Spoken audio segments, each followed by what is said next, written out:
Hello everyone and welcome back to my channel. In this video I'm going to be taking a look at the legendary Mechwarriors 3 Force Pack from Catalyst Game Labs. So this is the Bounty Hunter box. Similarly to Legendary Mechwarriors 1 and 2, these are going to be named characters which are perfect for boss fights in say Time of War campaign, Chaos campaign, Mechwarrior Destiny campaigns, just any kind of campaign, perfect for boss fights. So we can see from the back of the box we have 6 figs, 6 Mechwarrior cards, and 6 Alpha Strike cards. According to the back of the box, we've got the Marauder with 2 dorsal gun options, and the posse that have appeared at their side over the centuries, including the Warhammer 9K, Griffin 4N, the Bounty Hunters version of the Timberwolf, the Loki Mark II Prime, and the Marauder 2 8K.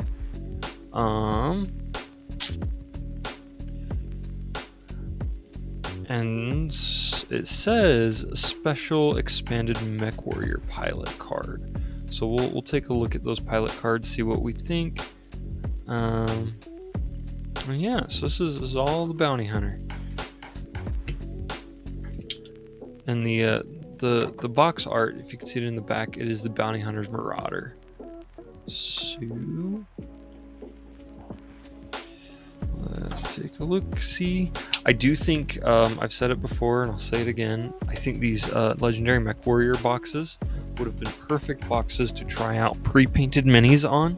Just have like a full box that's pre-painted, and this one would have been nice because all the Bounty Hunters stuff is probably the same color. I'm not 100% sure on that, but I would assume them to all be the same color. So let's take a look at the cards first of all. Something I am noticing is the Bounty Hunter Marauder has a skill of 0, so this dude is freaking powerful. An 8-inch jumping movement, 5 damage to all 3 ranges, which I believe means he's got just PPCs. If I remember right, PPCs do 1 at each of the 3 ranges. I may be misremembering. On the flip side, we do have a different variant. So we've got the Bounty Hunter 3138. So definitely a later era Bounty Hunter. And on the flip side, we have the Bounty Hunter 3015. And I'm just now noticing this side has energy, this side has case, which means I was wrong. 555. This dude is probably rocking auto cannons. So I was wrong. I apologize. You're gaining structure by going to the 3015 variant over the 3138 variant. But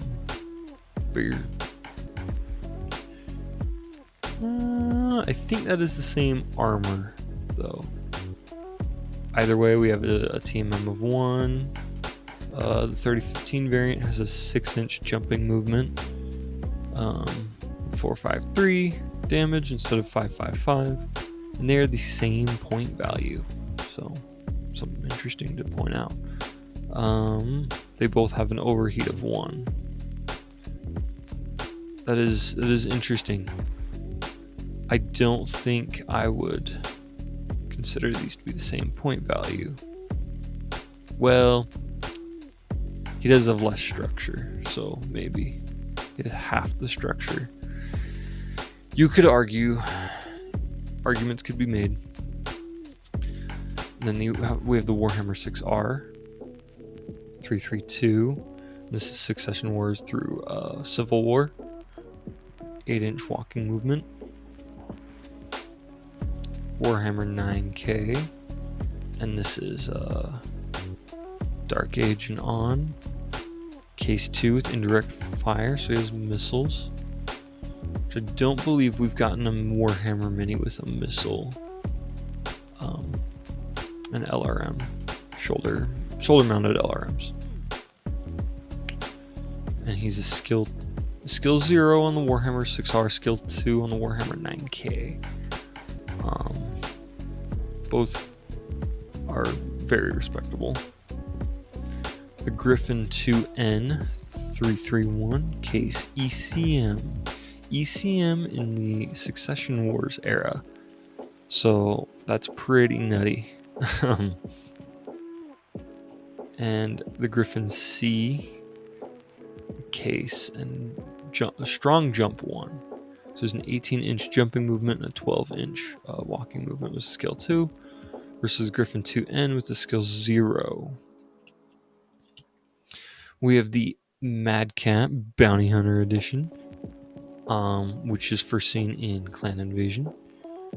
It has ECM, only energy weapons, L tag, which I'm not sure the difference between L tag and tag. It's an Omni Mech. It has probe and recon with a 10-inch movement, a skill 0, a 663 attack. This right here, just this mech, is a solid boss fight. On the flip side, we have the Mad Cat S with a 662 attack, SRM 3s, excuse me, 10-inch jump versus just a 10-inch walk. And that's, man, still pretty nutty with a skill 0 attack. Loki Mark II Prime. We have a 565 attack, 8-inch walk, skill 0 again, case and Omni. Pretty baller. The Loki Mark II A. We have a 554 attack with 3 overheat. I don't believe the Prime did not have overheat. So the A has overheat. An 8-inch walk, skill 4 instead of... Ooh, that is the lowest skill so far. Instead of a 0 or a 2. Skill 4 has Angel, ECM, Flak, Case, and Omni. Pretty wild. Then we have the Marauder 2. And this is probably going to be my favorite out of this box. A 6-inch jump, a 675 for attack, 2 overheat, has Case, and skill 0. This is also a really good boss fight. You could see this in like slot canyons or something, just being awful to deal with. And then the 8K version, which has BRA, which I believe is ballistic resistance armor. I am not 100% sure. I would have to double check. 455 on attack, 6-inch jump, and skill 0. Also, a TMM of 1 for an assault mech is pretty nice to have. And then the pilot cards. So, Legend of the Bounty Hunter. Special pilot ability is no pity, no remorse, no fear. May always make aimed shots as if using a targeting computer. Yeah, this is terrible. This is a boss fight that you run away from. This is not a boss fight you deal with. This is a leave. 0-0 on the bounty hunter himself. Vic Travers, also a 0-0 with the Warhammer. Or Kyudo with a 2-2.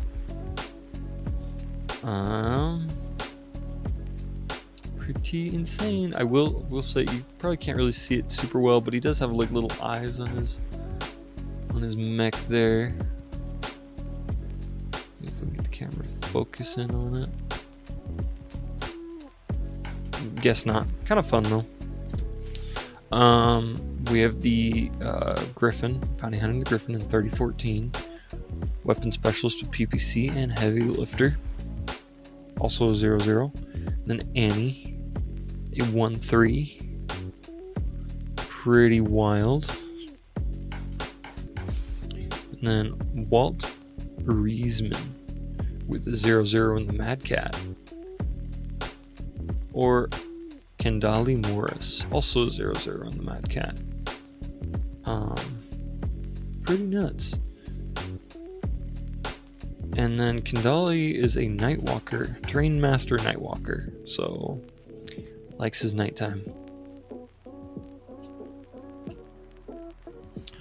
And then Kolbita with the 4/3 on the Loki Mark II Antagonizer, or Mitchie Fraser 0/0 with the Sniper.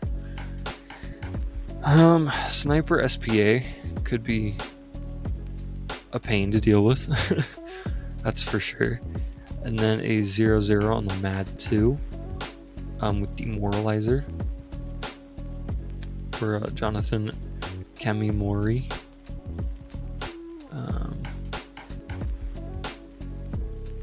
That's pretty nuts. And then the Bounty Hunter 3151. Inspiring Commander 0/0. And so that's the cards. These are some pretty insane opponents to go up against. I think for the most part, these guys they show up on the field and you're trying to escape. It's a campaign. Your job is to survive and escape. Let's take another look at that box art. Looks really nice. Nice aesthetic to the Bounty Hunter. Just the city burning behind him. And then the minis. Starting in the top left, we have the Griffin. I believe. Am I getting my minis wrong? I might be getting my minis wrong. Hold up. Nope, I'm not getting my minis wrong. Okay, Griffin. Sometimes it happens, there's a lot of mechs. I don't see anything particular about this pose that's any different from anything else we've seen. We do have the dual missile carriers on each shoulder, which I think previous minis have only had the single, but not 100% sure on that.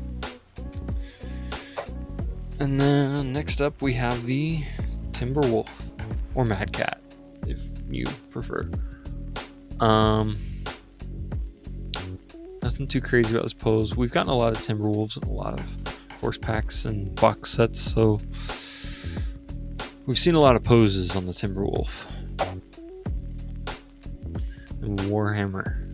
This Warhammer is definitely new. We've got the LRMs on top, and one of the arms is kind of facing downward. So definitely a new unique pose and sculpt for the Warhammer. We have the Marauder 2 Chunky Boy. I believe at the time of filming there's only 2 force packs that contain this, and this is a pretty different pose from the other one, so definitely a chunky boy. 100 tons of mean. And then we have the Loki Mark II. Pretty much just a standing in your way pose. Not going anywhere, but he's definitely in your way. So yeah, I believe the other name for the Loki is the Hellbringer, but I think it's just the Mark I. And then of course we have the Marauder with no dorsal gun. A Bounty Hunter's Marauder. And let's pop the guns out and see what options we have.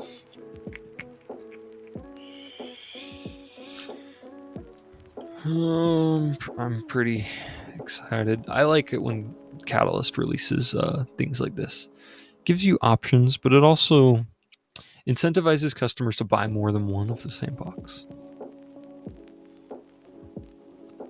So I think that is a Gauss rifle. I'm not 100% sure. Could be a PPC or an autocannon. Not really 100% sure. And we have the other cannon, which I don't see much difference between the two. They are slightly different sculpts. Very slightly. It's hard to tell the difference. But, yeah, I don't know which one of these I'll go with. They are very similar. And yeah, so that's everything that comes in the Legendary Mechwarrior 2 or 3 Forcepack.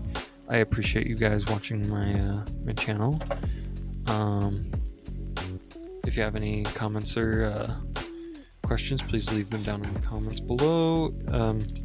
If you have any feedback for me, let me know, and I hope you all have a wonderful day.